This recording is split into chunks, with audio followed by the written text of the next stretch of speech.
Hello, another episode of Natives Podcast.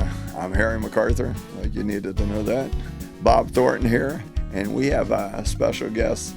They're all special, but Amy Wood, and she's going to talk about her two books, and we're going to get started with Bob right now. All right. Welcome, Amy. Thank you for taking your time out of a Saturday. We appreciate it. And I had a chance to look through your books so that I would be familiar. And I believe I've seen them in some of the local shops down south when I'm standing in line. Is that? Yes, they're around. They're in several shops. Some shops I don't even know that they're in until somebody texts me a picture. I saw your book. Okay. So they're getting more and more in shops, which I'm very happy for. So we're going to have Harry hold them up so everyone All right. knows what we're talking about because he's closest to a camera. So This is the first one done in 2023. This is the second one that was just done. And they're available for purchase. And Yes. once you hear the stories behind them, and I can tell you there's some great material in there. Yes. And the first book is the 100 Things to Do in Jupiter Before You Die. Let's get right at that one. Some of us are probably closer to that finish line than others. Yes. And then the other is this Secret Palm Beach, which is going to take you through all the places that when you have your relatives come down, they want to go and they're going to want to see it. So the first book is $20, the 100 Things to Do Before You Die. $20, you can do 100 things before you die. That's pretty cheap. And the third one, because it is so secret, it's $30, but well worth the $30. So, Amy, we're going to get started. And if you're comfortable, we'd like to hear about childhood, siblings, school, where you started your adventure, your family life. Well, I'll be happy to share that. And thank you for having me on your podcast, Natives Podcast. Yeah. And I am a native. My brother and I were born in Florida. We were born in Cocoa Beach.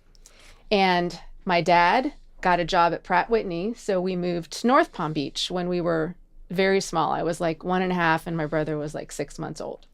So I've been in Palm Beach County that long. Okay. Went to Palm Beach County schools, went on a lot of field trips with my parents and Girl Scouts and all of that. So I grew up living in South Florida, in the 70s and the 80s when it was pre-2026 with 1 million people in the county. So I've sort of seen it grow up. I'm sure Harry can relate to that as well. Yes, I can relate. And after that, I went away to college. I went to University of Florida. The shortened version is my first job after I graduated was as a reporter at the Key West Citizen, which is how I got to know Captain Tony. Captain Tony. Then I moved to Southern California, and I was a reporter for the Orange County Register in Santa Ana. Mm-hmm. But I lived in Laguna Beach, which was really fun. Then I moved back here and got the job as the notables editor at the Palm Beach Post. And I've been back ever since. So always something to do with journalism? Yes. I graduated UF with a degree in journalism and have pursued that ever since. Now, did that come from anyone in your family, or was it just something that you were born to?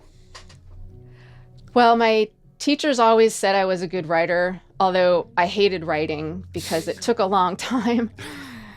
But then I always thought I wanted to be the editor of Rolling Stone magazine. That would be a very cool job. When I was in high school, I loved music and I subscribed and I read it cover to cover. That never happened, but it led me to journalism school and I did pretty well and got a job. So that's sort of how my arc of my career went.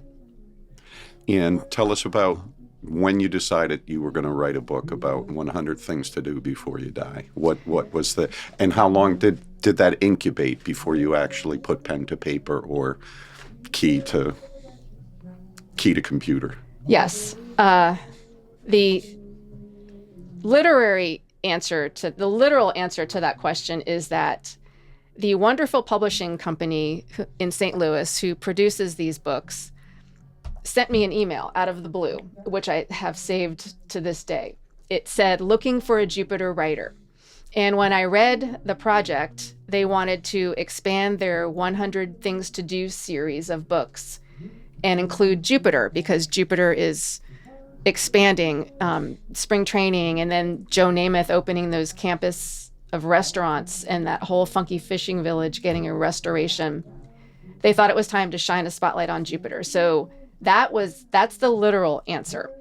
But once I read what they wanted and thought, can I do this? The like light bulb went off, and I could hear like the angel bells ringing in my ear. And I said, I know I have to do this. I feel like all of my years reporting and being the Notables editor, which is the philanthropic paper, it doesn't exist really anymore, but it was the philanthropic tabloid that came out once a week for the Palm Beach Post. I got to really know the fabric of this community, and I had a lot of connections. And the growing up here and doing all of the field trips, like to Blowing Rocks Preserve, we went there every year. We went to Pine Jog. I kind of knew in my head, even before I put pen to paper or key to computer, the 100 things. And in fact, I probably had 500 if I went back to look at my notes. So there could be a sequel. There could definitely be a second edition. I like it. Yeah. I like it. The second 100 things to do in Jupiter. Sure. The updated 100 things to do in Jupiter. Well, and there's a lot of new stuff too, right? With all the people coming down here and the businesses coming down here. So update to follow. Yep. Definitely. These 100 Things books are often updated with second, third. There's even one in St. Louis that's in its 7th edition. Wow. Because things close, things go out of business, things change, the people change, so it definitely could be a second edition. I'm not there yet. I'm still enjoying the first edition. Did you put anything in a particular order? The book has a format. It's got 5 chapters: food and drink, music and entertainment, sports and recreation, culture and history, and fashion and shopping. So that's the order of the book. So as far as the order of the things, no, that's sort of just random order. So it's not a bucket list like scratch off number 1, scratch off number 2. It is a bucket list. There's a bucket on the cover. Oh, okay. And like you said, you got to get to it. Yeah. A lot of people take this with them when they go to do something and either check it off or, like I've been doing, have somebody sign it that they were there, have the manager of the restaurant sign it or something to that effect. So it is very much meant to be a guidebook that I want people to use and take with them and, put Post-it notes in it and dog-ear pages and use it to navigate their backyard. And if you get all 100 signed by the right place, then they get a dinner with you, right? I never... That's a great idea. Yeah. How's that? Let's do that. All right. All you have to do is get signature, and no fraud, because she knows all these people. So yes. we don't want you going with different. Remember those pens with all the different colors? I do. Yeah, that's before we had these things that ruined us. And you use your pen, and we could sign in all. You'll know that though. So get your 100 and have a lunch with her. Yeah, I've never had a contest before. That's there you go. Really good idea. Yeah, and who's going to be first? Maybe you'll be in the credits on the second go round for being the first person that got 100 in there. I could mention that person in the acknowledgments. There you go. Now, you mentioned Joe Namath earlier. How was your encounter with Joe, and when did you first meet him? I had met him on 2 other occasions, just fleetingly. But I really met him for real when he came to my book launch party, because my book launch party for the 100 Things to Do in Jupiter book was at his restaurant, Topside at the Beacon. Okay. And I knew he was coming. I just didn't know when. And I was, of course, a nervous wreck because I had never done a book launch party and everybody was talking to me and, my head was spinning. And then there comes Joe, and all of a sudden the crowd parted. Everybody wanted to talk to him, which is fine. But they didn't. They let him come up to my table. There is a picture somewhere on my social media of him standing in line with his granddaughter holding a $20 bill and handing it to me as I sign his book. Like he's a normal person. I'm like, that's the money shot. So I got my picture taken with him. He signed my book. with X's and O's, which I guess that's just how his personality is. And like, we haven't been in touch, but I know his publicist, so he's very aware of the book, and I think it's brought them some business. I'm not really sure, but I feel very special and lucky that I was a part of his world that day. Yeah, he's, from everyone that I've heard that's met him, he's nothing but a gentleman. And Joe, we really want to get you on the podcast and come and tell your story. Can I tell my story about when I met him? Is that all right? Sure.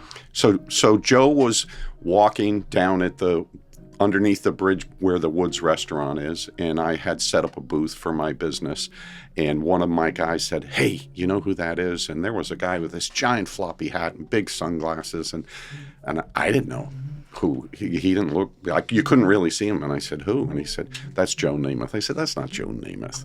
He goes, "Bob, I'm telling you, it's Joe Namath."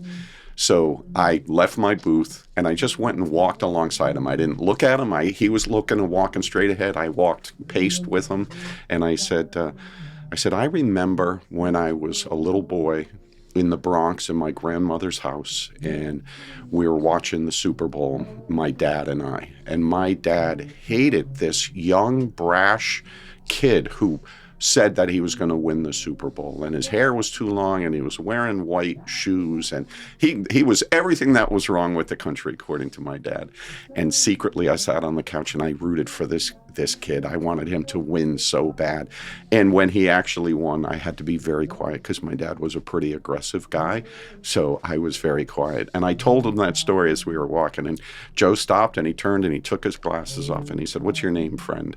And we started talking, and he came over to the booth and we shared some time together. And it was a very cool thing. So Joe, I didn't harass you then, but I am harassing you a little bit now. Somebody out there knows Joe and can get him to come on the podcast, and it's a good time. So I can actually help you with that. Okay, I like that. Like you said, I know his publicist, or not his publicist, but somebody who can get to him. That would be awesome. Yeah. That would be really great. And you might be here for 2 hours if you have him on the show. That's okay. He's a talker. Well, he's in good company, right?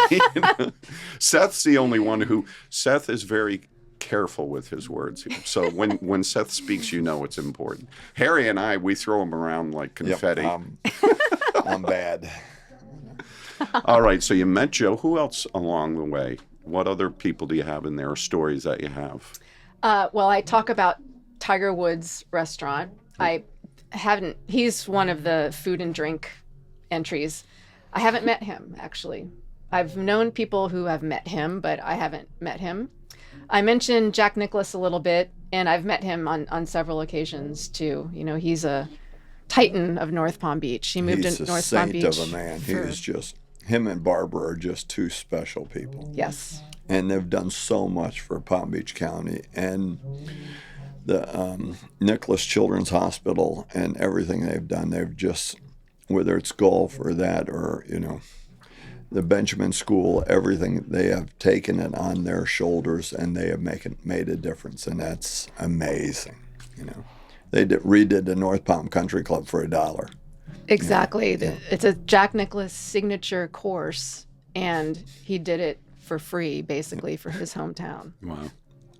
Yeah, so he's very giving, and she still has her luncheons every year and gets, A-list actors and actresses to come as guest speakers and raise all this money for the Children's Foundation. So yes, we're lucky to have them in little sleepy village of North Palm Beach. Yes. And it's nice when somebody, we're all regular human beings. Sometimes, he did a mundane task over and over again when no one was watching to become excellent at what he did. And nobody wants to put in that time, but it's great when somebody hits big time and they don't forget where they came from. And he's always given back to charity. I had the privilege of working at the Bears Club years ago, and I never got to meet him, but I would see him come in. There was always film crews there. There was always celebrities walking in. I was just grunting out, hanging storm protection on the sides of the building. But you could just tell the two of them, they just have this genuineness, just watching them through the window. Like a stalker. No, I was working outside. I was working on the window. But just watching them with everyone that worked there, whether they were serving tables or they greeted it, you could see them just greet every person. That's been my experience too. Yeah. It doesn't matter if they are serving them or, guiding them around. They treat them the same. Okay. They treat everybody the same with the same level of respect, which is pretty amazing. Speaking of people who don't forget where they came from, of course, we couldn't write a book about Jupiter without talking about Burt Reynolds. Okay. And I've met him of the celebrities that we've just talked about, I've met him the most. I sat in on one of his acting classes. I met him at like a Rotary Club lunch where he was the guest speaker. He became more and more accessible as the later years came around. And he never forgot where he was from. He almost, from what I know about him and his story, he almost had to come back to Jupiter in order to decompress from all of the stress of being an actor in Hollywood and all of that. And he was just as humble and loving and just loved life and laughed all the time. And I miss him like a friend, even though we weren't friends. But I mention him in the 100 Things book, his Jupiter Farms area, and his ties to that Al Capone story where one of his structures on his ranch was a stash house for Al Capone's gangsters where they would hide out so they wouldn't get killed. When the heat was too much. Yes. I don't think Al Capone ever stayed in that house. There's different theories about that, but definitely his gangsters stayed there. And that property, that's why it's sort of in the secret book, because it's kind of like a secret. The property is now that Town and Country feed store, but that's where this structure was. And there's an old picture, if you look, of Burt Reynolds sitting in that structure before it was the Al Capone stash house. Oh, that's pretty cool.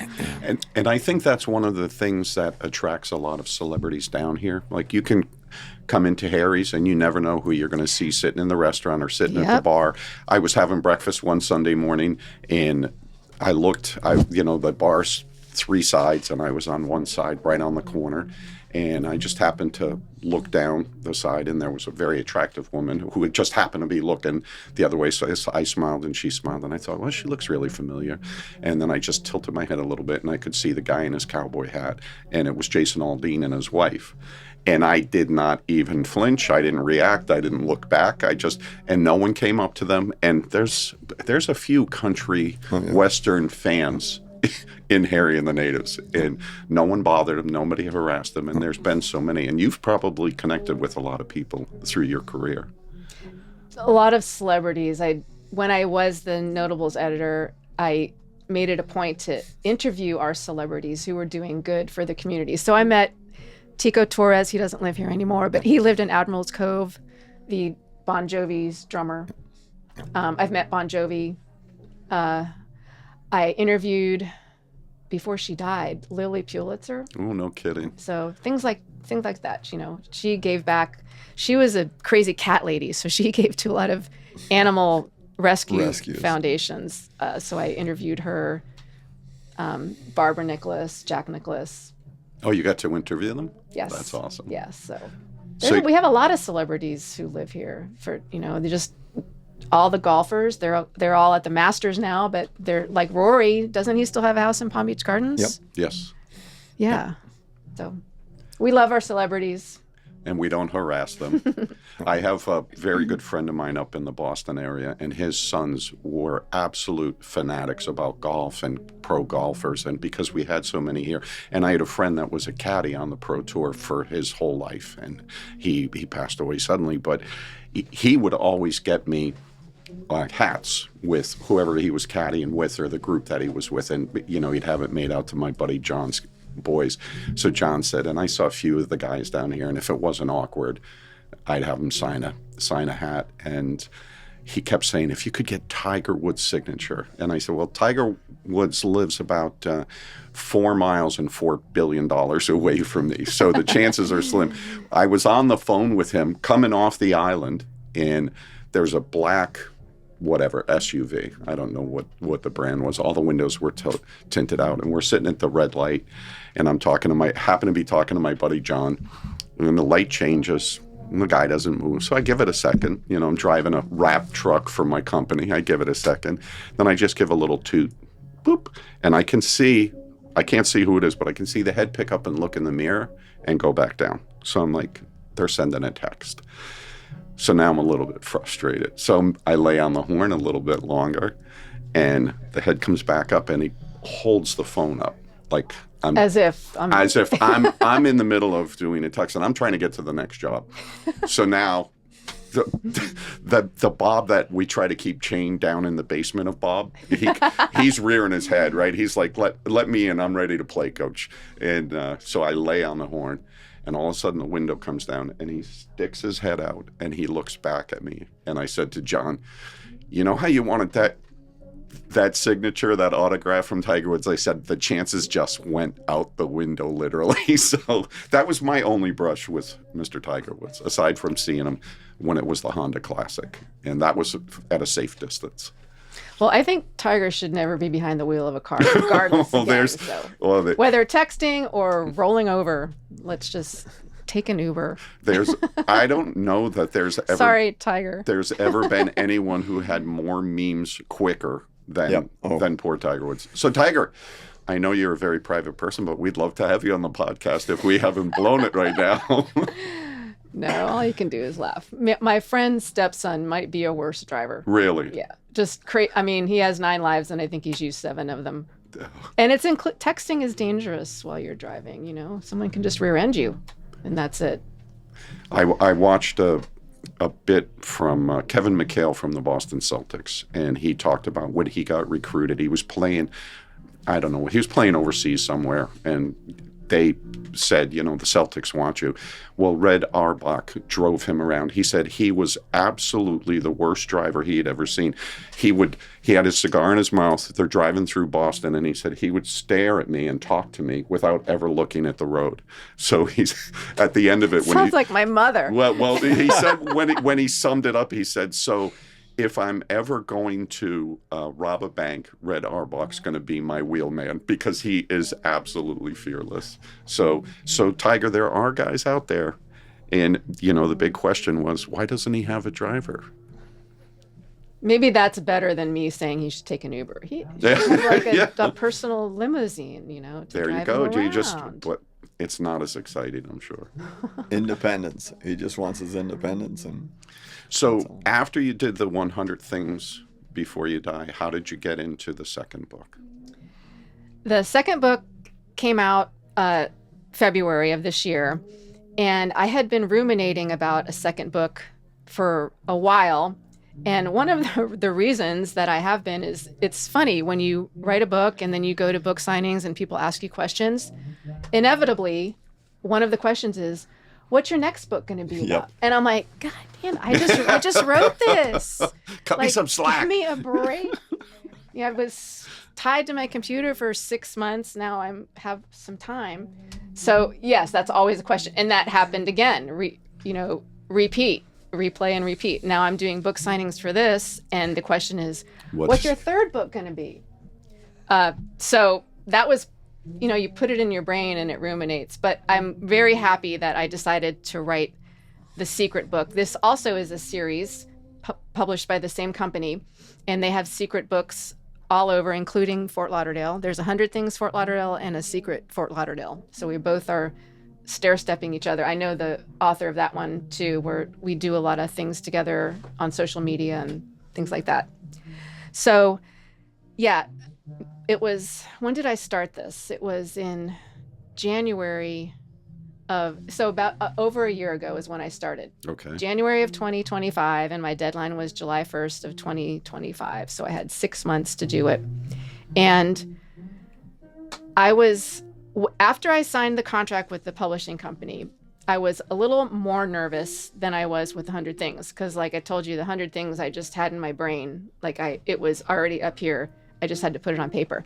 The secret ideas were a little more tricky. The subtitle to this is A Guide to the Weird, Wonderful, and Obscure. And there's a little bit more copy for each entry. It's a series of vignettes. So it had to be a little bit deeper and more thoughtful and have to have a hook. Weird, wonderful, obscure. So I got a bottle of wine and I stood at my kitchen counter, which is where I do all of my important thinking. And I still have the notes, started scribbling down with a pen on scraps of paper every weird, wonderful, and obscure thing that I could think of. Even some that were R-rated that couldn't be in the book. By the end of the night, I had my 84. There's 84 entries in here and a few others. The next morning, I had to make sense of all of my scribbles and put it in an outline, like a chapter with a headline and stuff, And I managed to do that the next day. And then after that, the book wrote itself, basically. But the brainstorming and the outlining and making sense of it was challenging, but I got through it. I guess that's the lesson that, this was a very provocative title of a book, and I wanted to meet the challenge, and I hope I did. I think I did. And now you started a third book, this secret X-rated thing. That's what you just said. You said somewhere X-rated. Yeah, so this is now so you funny. I think she was started at R, Harry. I don't think she was at X. R-rated. Both of these books R-rated. could be R-rated version. The publishing company is wonderful, and they in both contracts. This book is for audiences of all ages. They go to schools and things like that. So I had to leave out the salacious material. But if I didn't, and I published it myself, or Harlequin, if they even still exist, I could do a second R-rated version with, All more the evening shenanigans. Yes, all of that. Maybe somebody actually said maybe the secret book could be a movie. I'm like, oh my God, that would be amazing. I don't know how what that would look like, but there's some interesting stuff in there. See, now everyone wants to see the interesting stuff. And will we know that you had to tame it down? Will we know what the questionable material was? Yes, I think you will. I don't have any double entendres or anything like that in here. But there's some things that could have been written more, R-rated than PG-13 rated. Yes. I don't know if I want to give it all away. That's the secret. Don't give it away. So that's the second challenge. If you go to all the secret Palm Beach and get signatures, you get another lunch. Maybe you could do both books and be the first person to do both books and go down into the Hall of Fame. That would be great. There's 84 of these. Yes. Oh, and then we could have them on the podcast and they could come and share what it was like walking through. We could have you both on as guests and as the author and the participant. That would be pretty cool. So get at it. Lunch with Amy and the stories. I love this. You need to be my marketing director or something. I'm really bad at almost everything except marketing. If you need a cat talked off a fish wagon, I'm your man. Okay. I can convince them that it's better someplace else. So that's very limited skills. I would like to see a video of that. I used to recruit guys at a very high end, very, very wealthy, and they could never figure out how I was always successful no matter how many people were recruiting these guys. And I discovered the secret. I would let them pick their own title for their new position. Now, these guys were multi-millionaires. That's a smart idea. And I would just say to them, what would you, I said, how would you like to be our director of overseas marketing?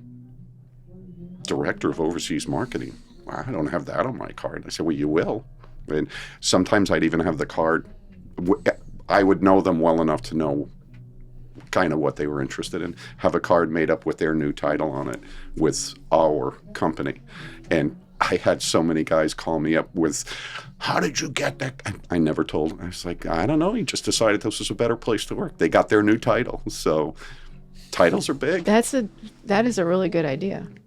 Wouldn't necessarily change their duties. No. It would just make them seem more important. And it didn't necessarily mean we had to director of overseas marketing. market that we were, but we had a director, and it said so You on the could have had card. an overseas market. Yeah. It exists. It could have happened. It just hadn't yet. No. I like that.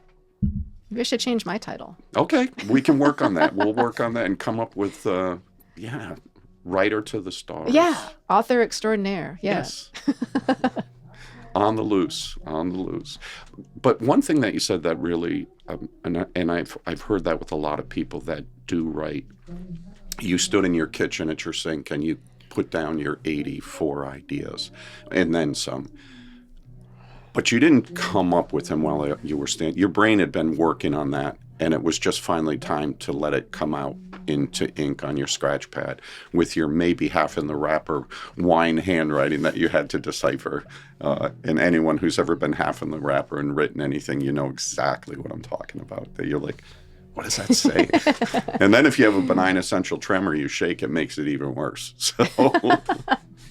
I don't have that, but no, that no. would make it worse. But when you stopped, you already had a lot of that without even consciously doing it. You were probably just kind of running it through your head. Yes, and that goes to the background and my upbringing and my background writing about everything. You know, I've written like thousands, tens, hundreds of thousands of stories just about everything. So I think I knew most of it. There were a handful of things that I didn't know. One of the secrets that I talk about is John Lennon and Yoko Ono. Yep. They owned a house in the 80s. They bought a house in 1981 or 80, whichever year it was, on South Ocean Boulevard in Palm Beach that they were going to renovate to have as their winter home. It never got that far because later that year is when he was shot. Oh. So I didn't know that. I didn't know that until I was trying to find a few more things to add to this book. And how I came across it is because I tell the story of Jim Morrison, who was born in Melbourne, up in Brevard County. I didn't know that. I knew that at least, but his mother and him flew back to California when he was an infant because his father was in the Navy and got shipped out to the war. That led me to find out that John Lennon also had a house in South Florida with Yoko Ono. And what year was it? 80 or 81? I'm not good with years. I want to say 81. So that was one of the things that I didn't know and was pleasantly surprised. Harry's on a deep dive in the book right now. No, I just thought I'd pull it up and take the picture. See, so that's why I showed it camera. So Yes. Well, that would have been People a can cool relate to neighbor it. to have in our community. I know. But how tragic, it's Yes. bittersweet almost, Yeah. and I sort of try to tell that tastefully that they never got to live in it because fate happened. Oh, that was the house? That's the Jim Morrison's house, Jim Morrison. which this is also funny. I managed to reach out to the realtor who has listed that house. He's a totally cool guy, music fan. The house is for sale. It's like this little rinky-dink cottage. And what did I say? It's like, 315. Square feet? no, it's more than that. I think they listed it for like $1 million or something. 1,856 square feet, 2,100 Vernon Place. It says cost not for sale. It says At one point, it was close to listed for $1 million because they thought that a true Doors fan would, of course, want to be in the same room where Jim Morrison crawled around on the floor as a toddler. Hard, You got to have deep pockets. Could you sell that, Mr. Marketing Director? I don't know. That's a push right there.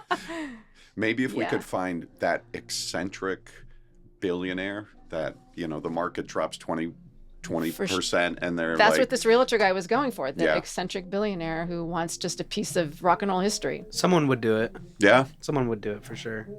just for that. Another charm on the bracelet or notch on the belt. Oh. Well, we won't be purchasing that anytime soon.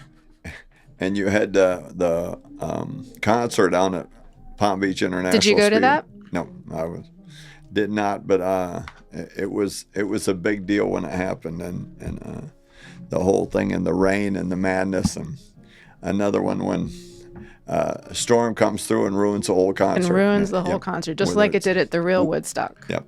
And that's exactly what And that's happened. titled Woodstock South? That was what they called it. Literally, they did Because call it it Woodstock just South. was brutal. Yep.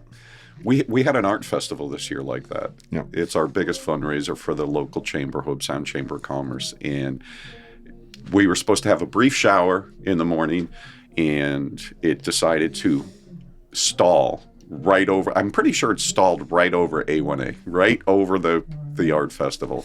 And then on Sunday we had the Canadian Express roar down from up north, and it was 27 degrees. it was not our finest hour, certainly. That was brutal. That was so cold.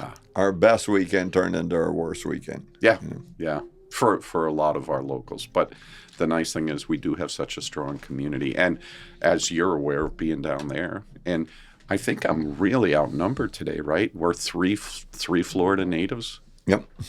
Yeah, and me. Where are you from? I'm from Connecticut. I'm an American Yankee in Harry's Court. Where were you? Hobe Sound. I'm Hobe Sound native. All right. Cool. Yeah, he doesn't. And where are you going to school? I'm going to school in Full Sail in Orlando. Orlando. But born in Stewart, raised in Hobe Sound right here at the park. Yeah, he's got some stories, and he's got some friends too, some really good people, and a super cool girlfriend who actually was our interviewer last week. Yep. And did a phenomenal job. What do you got there? No, I was going to have her, the Honey Fritz, the was Kennedy's Wow. yacht. Yeah, I tell that story. I had the honor of doing a TV segment just the other week aboard that boat. I got permission to board, and I was with Tim Allen Walker from WPTV. We did his Shining a Light series, telling the story of the Honey Fitz and how it was saved from dereliction by Charles Modica, who is Joe Namath's partner in the restaurant business. Like, it was $20+ million that he sunk into this gorgeous presidential yacht that served 5 presidents. Wow. It's a fun boat. It's a cool boat to be on. You really feel it when you're on it. I've been to cocktail parties on it. It's fun to be on parties with it. I mean, it's just like you're on it and something comes over you. Like, this isn't just a pond tiki boat. This is like a real boat that deserves respect. And there's JFK memorabilia all over the boat. They restored it to make it look like it was when Kennedy was president. Wow, that's cool. And they have a captain, 2 captains, and they put their, what do they call it? Their stripes on when they charter it. They're not barefoot wearing tank tops. They have like uniforms. And The chevrons, Yes. And I gently asked the captain, I saw on the website that this is available for charter, and for inquiries, call. It didn't have a price tag attached to it. So I said, am I allowed to ask how much it would cost to charter this? And he quietly said yes. For the evening, which would be like 2 or 3 hours, it's about $15,000. And then you pay for the catering, which only the Pelican Club will do, because the Pelican Club is right there. And they know the servers that are going to be aboard. Wow. So when you leave Jim Morrison's house that he crawled around on from your pad, you can go out for dinner for a 3-hour tour. For a There was a 3-hour song tour. A 3-hour tour. for $20,000. But the cool thing is, and Tim told me about this, sometimes they auction it off. There was a fundraiser at the Maltz Jupiter Theater, and somebody bid $30,000 for the $15,000. That's awesome. So the Maltz got all of that money, thanks to Charles Modica. And Harry knows a lot about charity auctions. He often acts as the auctioneer. Yep, used to. I don't do much anymore. No. Only for only for military stuff and that stuff. I don't. Like the live auctions where you talk really fast? Do you know how to do that? Well, I don't talk very fast, but I used to be a lot better and everything else. But you do it so much, you do 20, 25 a year, you just they get too used to you and you just get part of the show and they don't appreciate you. So after a while, you just say, hey, find somebody else, They give you a meal and then your meal gets cold. You work the whole time. Thanks, you know what? Well, I'm not eating now. I'm just going home. Well, it's all for a good cause, but I know what you mean. Yep. Well, the first year they love you. Second year they get used to you. Third year, the thing by the fourth year, you know what? You're taking. They're just using you. You're just part of the show, and that's when you're part of it. And you just got to say, hey, And if you do it for 8 and 10 years, but veterans organizations, I'll tell you what, they're always just so cool and so fun. And a lot of times I talk after this one guy, Doug, and he did 17 deployments. And so by the time he talks, he'll bring the house down. And I always tell him, you know what, you kill me. Because he has everybody crying and everything else. And I go, how do I get any money after this? And so I get to have fun and abuse him and make fun of it thing and try to get them back up. But it's all fun. I just love our military and patriotic. So that's why I do it. And it's nice when somebody goes and understands what a charity auction is actually for. You're not supposed to be there trying to get a good deal. Correct. They could have chartered that, and only God knows if the person who bought it even ever ended up using it. It didn't just give it away as a gift to someone. So that's true too. That's a very cool thing. What is the biggest secret in Palm Beach, or do I have to read the entire book to find out? Do you have it earmarked, or are they all just? What's the biggest secret? Or the your favorite? I have a few favorites. Okay. I was trying to think of things that are Hobe Sound centric. Do you know who Jason Newsted is? Harry probably does. I feel like I should, but I know the name. He moved into town probably close to 8 or 9 years ago to Jupiter Island. He was the bass player for Metallica. Oh, yeah. From 1986 to 2001, he's in the Hall of Fame. He retired from Metallica and became an artist. And he and his wife bought this house on Jupiter Island. And he started his own band called the Chop House Band, playing American music, mostly almost exclusively as a fundraiser for the Lighthouse Center for the Arts in Tequesta. Wow. And at one point he was doing monthly concerts there to raise money. And in addition to that, I mentioned he became an artist. He started muraling the walls all over the village. And there still is one mural left on one of the buildings at the Lighthouse Art Center. It's called Art is the Center of the Earth. And it looks very much like a bass player from Metallica's artwork you would think would look like. So it's something that is so random and kind of obscure that this guy who's literally in the Rock and Roll Hall of Fame with the biggest metal band on the planet is living kind of humbly in Jupiter Island and giving back to the community. That's really nice cool. Can be. Yes, that's kind of a cool little. So it's things like that are. I tried to be more weird and more obscure just because I think that picks people's interest. And of course, there's like wonderful things in it too. Mar-a-Lago. Oh. Well, the fun thing about that is Meriwether Post tried to give it to the country for a presidential retreat, and they said no, they couldn't protect. They couldn't protect. Yeah, yes, they couldn't protect the president there. And funny now, it is a presidential retreat. How that comes full circle. I think that's the biggest thing. But like back in the day, like if they were having a party, you could pull in there, like you were a guest. And if you're in a Volkswagen Bug or whatever, and then they'll just say, you can just keep going. They would just be very nice about it, but they would just say, you can just keep going. No, I pulled up there several times in my Mustang. Does that count? Well, I'll tell you what. They valet parked it just like it was a a Tesla or something. Well, when we go to functions there that I'm supposed to be there, it's okay. But when you're not supposed to be there, when it's other functions, and back in the day before it would turn to Mar-a-Lago, you would just pull in, and if they were having a function, Oh, you were just crashing the place. Is that what you're saying? Okay. You were crashing. No, I was the actually party. invited. Okay. Yeah. No, you were crashing a party, and they'd be very nice about it. They go right ahead. Well, you're not dressed for it or anything else. They just look and go, keep right on going. You're not coming in. Yep, you're not coming in. Keep going. That is, I've had the honor and the good fortune, just because of my notables job, of being in that. I've been in every room in that well, not the bedrooms, but every room in that place. It's gorgeous, and It is. It's such a treasure that it's saved. I'm so happy that it's not condos or whatever the rest of Palm Beach is. And you can see the architecture when you're on the water. You can see it either if you're on the ocean side or the intercoastal side, and it's lit up. It's gorgeous.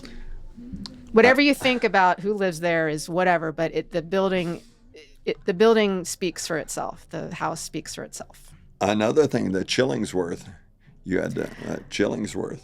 And that's a heck of a story. If you ever want to read a book about the Chillingsworth murder. Oh, yeah. And I mean, one of my friend's family his family was involved in it. It's a heck of a story. It just, I can't find it now, but it's an amazing story. That actually was its own, I think it was on a podcast. Was on a podcast, yes. And was a book too. The story is that this couple, he was a judge and his wife, were taken in the middle of the night by hired assassins on a boat to their deaths. And the terrifying part of it was that when they were on this boat, this husband and wife, the man who was about to kill both of them said, "Who wants to go first?" And the answer was ladies first. So they threw the woman, who was weighted down, into the ocean. And of course, before they tried to throw Judge Chillingworth into the water, being the dutiful husband that he was, jumped in with all of his weights on him and tried to save the wife. Chivalrous. That's powerful. I mean, can you imagine how terrifying? It gives me literally gives me chills when I think about it. And that's probably why they did the book and the podcast. But they both got arrested and did their time. And Chillingworth, there's streets and parks named after that family. They were a pioneer West Palm family. Yes, they were. And a very respected judge. And I unsuccessfully tried to reach out to what would be his great-grandson, who is a lawyer. Same name. He never returned my calls, but I wanted to touch base with a living relative. I wasn't successful, but so there are lots of grandchildren and great-grandchildren that are still part of that family that I think still live in West Palm Beach. Well, I just can't imagine so obviously one of the killers must have talked and told the story. Yeah, one, ratted out the other. Right, yeah. And Honor I think among they're both thieves. I think one of them died in jail and the other one just died. So they're both dead now. And it was a whole conspiracy over something about politics and everything else. Well, there was another judge who got reprimanded for taking bribes and doing... Peel. Yeah, Judge Peel. And so Peel was the one who hired the two assassins to kill the judge because Judge Chillingworth, who was a stand-up man, was preventing Peel from getting promoted. Yeah. Wow. And then a local... Matt Reed. Yep, Nathaniel. Yeah. Nathaniel. He just... we were talking about him earlier. Larger than life. Like what I remember about him was his booming voice and his 6'5" frame. Yes. Gentlest person ever, but had just how you could not notice him when he was in the room, and everybody respected him like he was the king, but he didn't act like that. He was just a down-to-earth guy who cared about every plant, bird, rock and thing. That's what he cared about. Everybody. Yep. He was, what a wonderful man. And I know I was going to visit that after this. The refuge is just south of here. Yep. If you Google Earth it, it's kind of cool to see all this green space before you see all these white dots. That was because of him. Well, the Reed family, when Yes. they were, there used to be like right there, that was a little motel when I was a kid, and there was like a couple of houses there on the thing. But and that whole space, they didn't want to be looking across at houses. And so they raised some money and they bought all that land. And then that's where their wells were pumping water across to the island. And Jonathan Dixon Park wouldn't be there without his mother.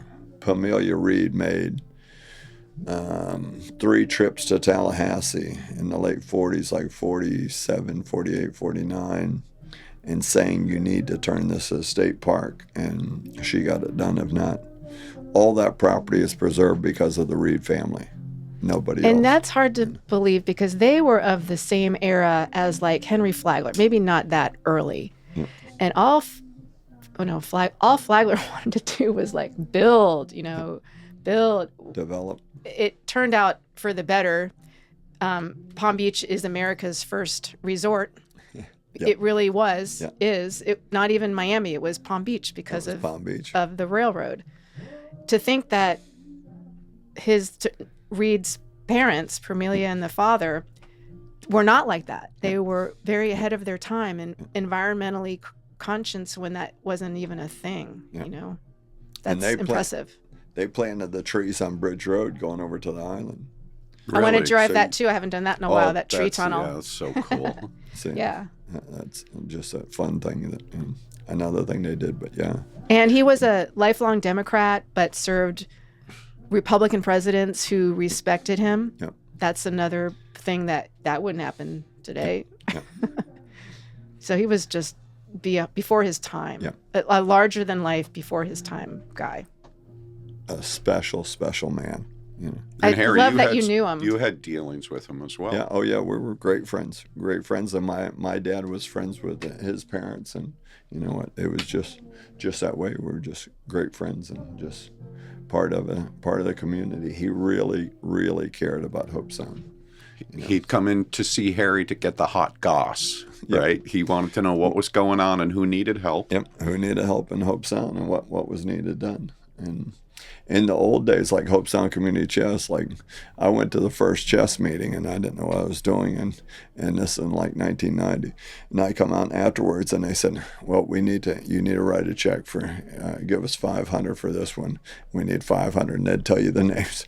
And I wrote checks there, and I went, this cost me a lot of money. This cost me a lot of money. But they were watching out for the community, and that's all it was, and that's what we were. You watch out for each other. You know, that's what we need to do as a country and as a world. We need more love and caring about each other. You know. And I wish there were more Nathaniel Reeds. Yep. Yeah, for sure. Yes. And he started 1,000 Friends of Florida, and that's with a guy that was pretty well known too, Jimmy Buffett. he did pretty well. He was, and used to buy houses on Palm Beach. Then he would keep them for a couple of years and let his friends stay in them. Then he'd sell them as Jimmy's house, you know. Then the house numbers kept going up. Yep, the numbers. He had it down. He knew. He was a great businessman. Great businessman. Yeah, I miss him too. Burt Reynolds and Jimmy Buffett. Yeah. Yeah. Did you have a chance to meet Jimmy Buffett? I did. When I was a reporter at the Key West Citizen, making $300 a week, I had to supplement my income, so I was a hostess at Margaritaville. So I, did the side gig, and I knew when he was going to play surprise concerts there, just him and Mac McAnally. Yeah. I sat him at a table. He would always come through the back door, not the front door, and as the hostess, you sit him at the table and you bring him menus and you introduce him to the waitress. So I got to meet him a handful of times when I was there working in his bar. And most recently, I forget the year, but it was like 2014, 2015, something like that. We were kayaking off of the causeway on Southern Boulevard when you were allowed to do that. You can't even go there now. And it was the middle of the weekday. My boyfriend and I played hooky, and we put our kayaks in, and we're kayaking by Mar-a-Lago and all of the spoil islands. We come back from our kayak trip because it was raining. So we hurried back in, and we're putting the boats back on the top of the truck. And there's this gigantic Mercedes SUV with a paddleboard on top of it, and this little old guy trying to get the paddleboard off the top of the truck. And my boyfriend knew who it was, and I wasn't paying attention. He's like, Amy, come here. We go over and start helping him remove the paddleboard from the top of this giant Mercedes. And I look at him and I go, what's your name? Very, very subtle. Oops. And he takes a step back and he goes, Jimmy Buffett. And I'm like, I worked in your bar. So I went up and shook his hand, and he just was so friendly, and we were all sandy and wet and sweaty and standing in the mud and everything. So that was my real life encounter with him. Helping him take his paddleboard down. What's your name? Going through my mind, and this happens to me a lot, I looked at him and I'm like, that looks like Jimmy Buffett. Who is this guy that's trying to pretend like he's Jimmy Buffett? And it didn't even occur to me that it is Jimmy Buffett. You're in Palm Beach. This is where he lives. That's happened to me a couple of times with celebrities. I actually have had that happen. I never met Burt Reynolds, but I was at an event. I was working, and this guy walked in, and I said to the guy I was working for, I hit him, and I said, look at this guy trying to look like Burt Reynolds. And he turned to me and he goes, that is Burt Reynolds. It is Burt Reynolds. I was like, oh. That was as close as I got to Burt. Yeah, that was a funny story. And then I had written about him just, because he did a lot of stuff around here. Went to a lot of charity events, and was really sad when he died. Yep. I remember that day, that morning, my friend sent me a text, and I'm like, oh my God. Well, when they shot Smokey and the Bandit too, they shot up and down the road here, and the stunt drivers, they would pull in the back and they'd just park between the buildings, and then they'd walk through the back door, and they'd sit there and drink beer with my dad, and they had these big brick walkie-talkies. The stunt guys drinking beers. Okay, and that's what could go wrong. And well, no, because then later on, I'll tell you what. One day he was here with Mo Mustang, and so they're out there, and I said, you know what, I just got to ask you this question, did you know that they were sitting here drinking? And he goes, it doesn't surprise me, they were always drinking beer. And he says, and so I started saying the names. He goes, yeah, that was him. He goes, always drinking beer, always. But he did not. He goes, he expected it. He was not like, oh, a surprise. No, that's it. But they would sit there and drink beer. We're just looking for places to shoot, that's all. They'd get back in their car and run back to the... See, that's a story that only you would know. I love that. Yeah. It's just, the people that are just looking for a place to get away from everybody. See, a lot of those people do it, Back in the day, the Atlanta Braves, they'd run away from there and come up and drink beer and hang out, so they weren't around all the Palm Beach madness, West Palm madness.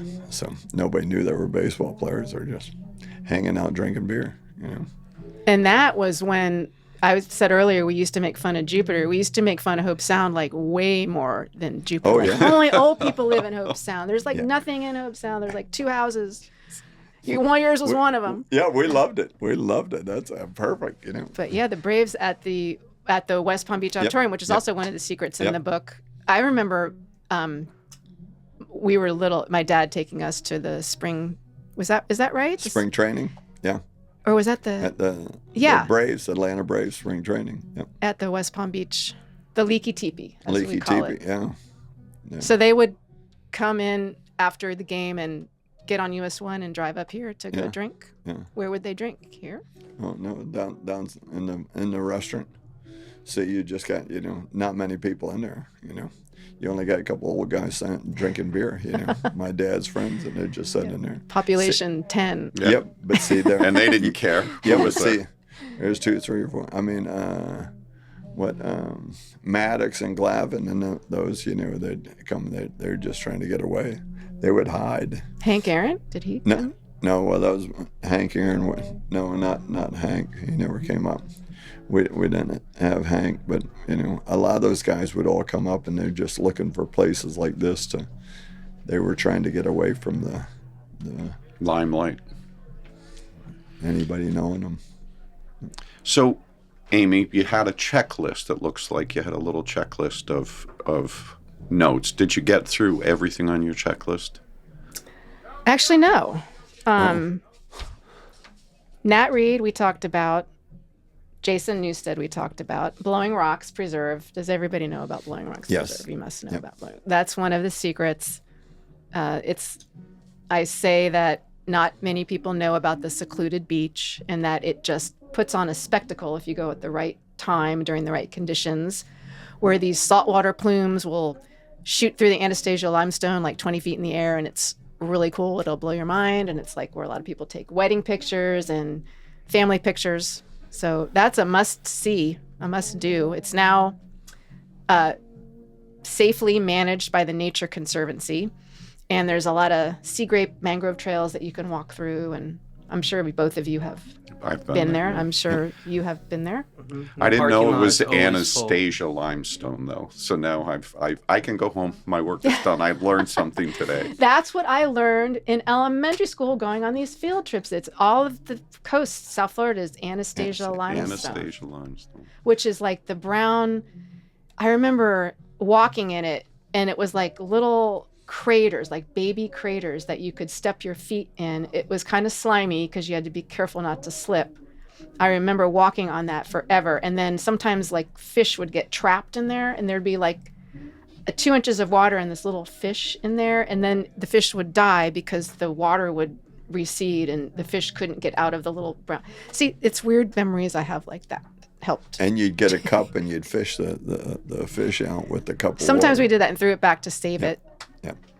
And sometimes we'd slip and wipe out. I wouldn't walk on that now if my life depended on it. But my brother and I used to just spend the whole day at the beach walking on this exposed limestone. It was pretty cool. And it's pretty sharp, too. Sharp, slippery, yeah, all bad things. And I had a fellow that we did his house out on Hutchinson Island, and he was out fishing. He could see a big school of fish coming through, so he grabbed his caster and he got out there, and he dropped down into one of those holes, and a wave hit him and absolutely shattered his leg. And fortunately, someone was on the beach and saw him and was able to pull him out. But you're right, I wouldn't want to walk on that stuff now. Yeah, anything could have happened. It wasn't the deep craters that you're talking about. These were like on top of the beach, and it was like craters that are about like this size. Gotcha. But still, a rogue wave could have come up. I could have slipped and cracked my head open, and my parents were off drinking, 500 yards away. Those were the days, right? That was very common when they would say one for the road. Here, hey, take one for the road. It's like probably not the best idea. My dad called it a roadie. A roadie. And he Okay. put it I right think they between his still call them legs and roadies. drive us home. Yeah. But yes. See, we're Gen X, or I don't know, you're maybe a little older, but Gen Xers are the best generation, I think. Not you guys. What are you? I don't even know. What am I? I don't know. What happens after? I can't keep. But the last thing I I don't knew know. definitively was hippies. That was pretty much, it shows how. Oh. Yeah, I knew there were hippies, but I I hear they don't. call them road sodas now. Road sodas. Red Yeah. sodas. Okay. No, road sodas. Road soda. sodas. Oh, that's better than a roadie. Road I soda. like that. No, officer, it's Well- road soda. We always kept a cooler in the back of the trucks, and that's why you could come out of a bar, and if you went by a pickup truck, if it had a cooler in the back, you just open up, take a beer, and keep going. 'Cause you know what? So that's where the term community chest Oh, came yeah. from. Absolutely. And I'll tell you what, Sorry. this is, I don't know, 15 years ago, I'm at a funeral out in Pahokee, And the whole parking lot, it's just, I mean, hundreds of people.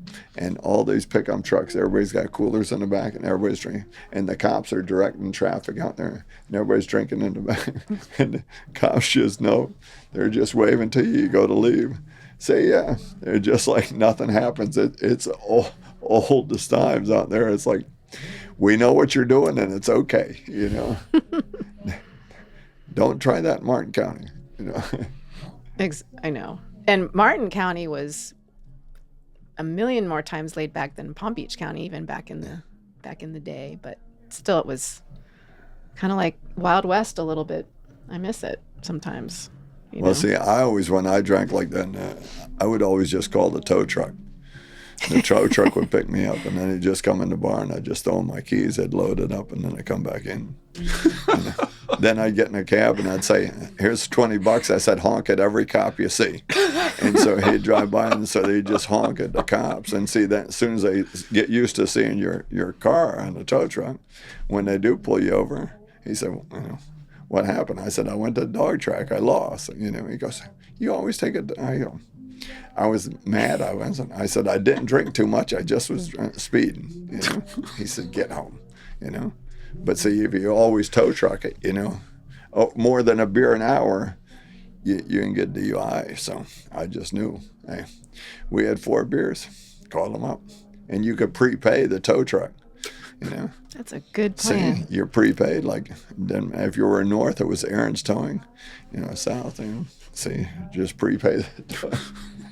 And they'd come by and they say, hey, you got one tow left. Both problems. You'd get a ride and your car at the same time. Yeah, so you didn't wake up without your vehicle, that you had to go back down to Palm Beach to the dog track. Think of that? Yeah. See, it was easy. Express home and you're in business before Uber, you know. No thought, you know. But a DUI will end you, you know. Yeah. All right. So have you shared as much as you're going to share today? You feel pretty complete? Yes. I think, yeah, we're good. Okay. And you know, the great thing is you can always come back. And especially when you do your third R-rated, not X-rated, but your third R-rated book or your next adventure. And obviously your publisher liked you because they had you do a second. So I'm sure that you're going to be doing some rewrites along the way. But we're not pushing you because you just finished one. Thank you for that. Yes. So if you're out there and you're listening and you have a story, we want to hear your story. And more importantly, the community wants to hear your story. And there's probably somebody out there that will benefit from hearing your story. So come on, come and share with us. We want to hear it. Seth is anxiously awaiting contact. And we'll get you on and we'll have some fun. And you were comfortable? Yep. Except for the whole X-rated thing. Thank you, Amy. And thank you, Seth. Thank you, Bob. Thank you. Thanks, guys. Thanks for having me. It was great. Fun. Thank you.